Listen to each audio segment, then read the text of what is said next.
ultrasound, and declared that Asian women were completely all about the hoops.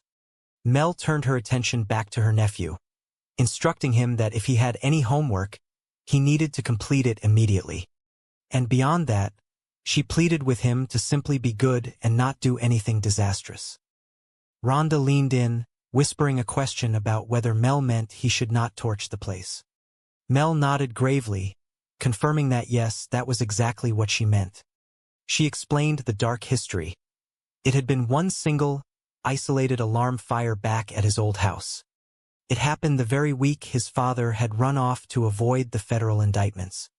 The poor boy had been so overwhelmingly angry and confused that he had simply marched into the enormous walk-in closet, gathered 20 of his father's most expensive, custom-tailored suits, carried them out to the pristine driveway, systematically stacked them, added a generous pour of top-shelf cognac as an accelerant, and lit them all on fire.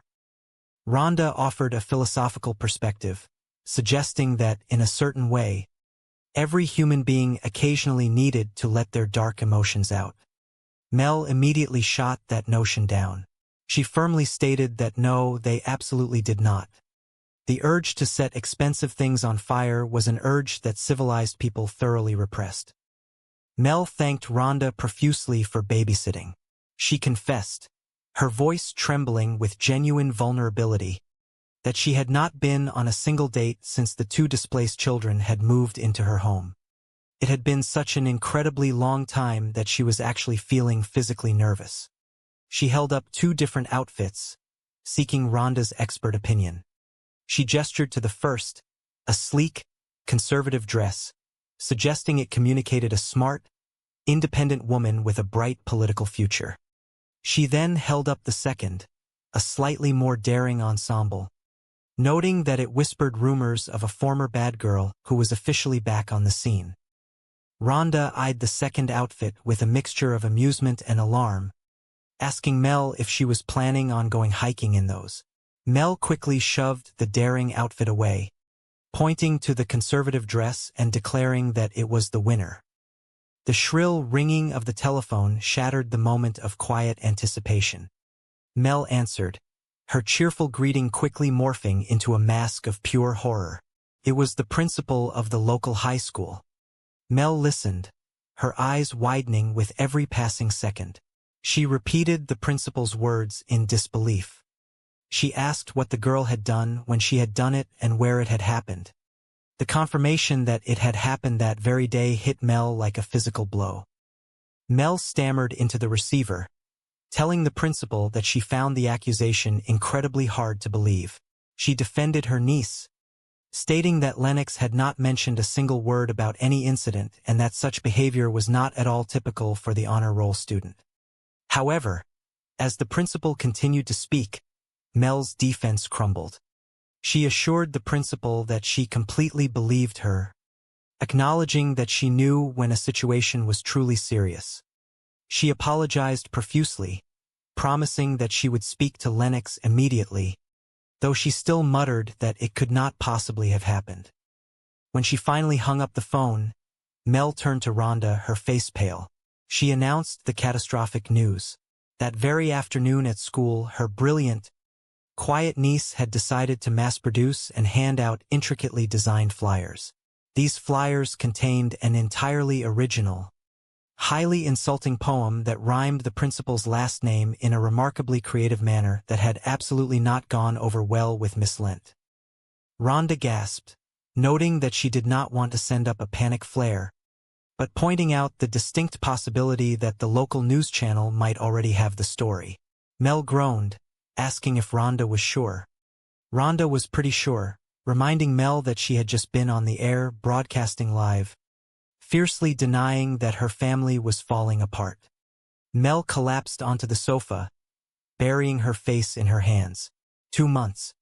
The children had been living with her for exactly 2 months, and the golden child had already managed to get herself officially suspended from school.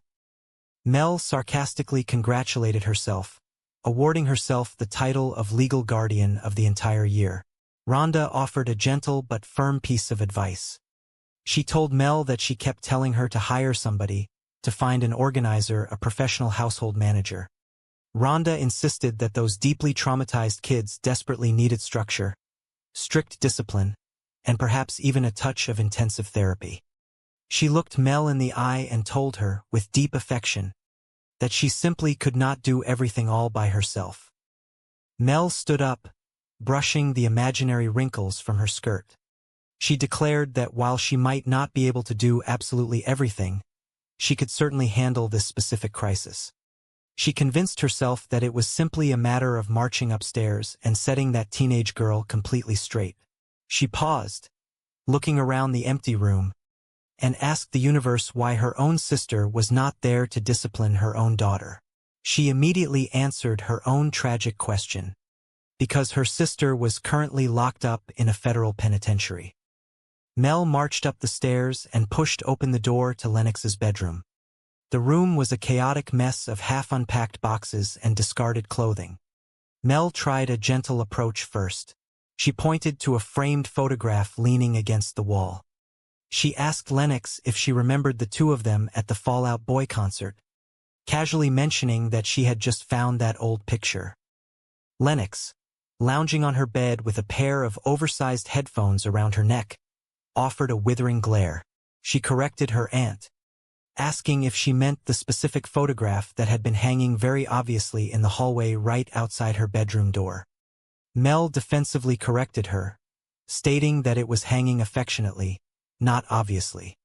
She tried to force a nostalgic smile, recalling that it had been quite a memorable night.